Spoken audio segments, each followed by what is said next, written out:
జగత్సూతే ధాతా హరిరవతిరుద్రశ్చపయతే తిరస్కుర్వన్నేతత్స్వమపి వపురీశస్థిరయతి సదా పూర్వః సర్వం తదిదమనుగృహ్ణాతి చ శివః తవాజ్ఞామాలంబ్య క్షణచలితయోర్భ్రూలతికయోః. బ్రహ్మదేవుడు జగతిని సృష్టిస్తున్నాడు, విష్ణువు రక్షిస్తున్నాడు, రుద్రుడు సంహరిస్తున్నాడు.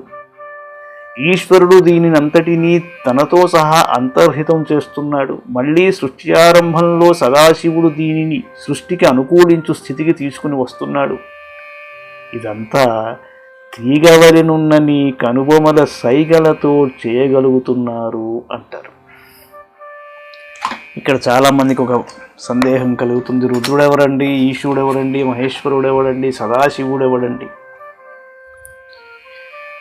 ఈశుడు అనగా ఈ దేవతాత్రయమును వారి ద్వారా ఉద్భవించిన ప్రపంచముతో సహా తన యందు లీనము చేసుకున్నటకు సంబంధించిన వాడండి.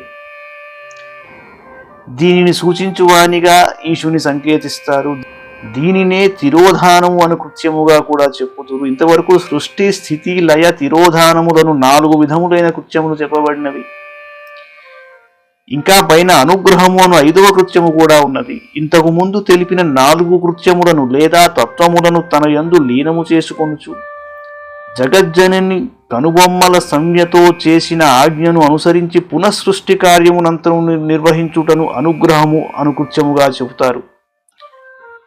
ఈ అనుగ్రహ కృత్యమును నిర్వహించువాడే సదాశివుడు అని అర్థం. జగత్సూతే ధాతా హరిరవతిరుద్రశ్చపయతే తిరస్కుర్వన్నేతత్స్వమపి వపురీశస్థిరయతి సదా పూర్వః సర్వం తదిదమనుగృహ్ణాతి చ శివః తవాజ్ఞామాలంబ్య క్షణచలితయోర్భ్రూలతికయోః.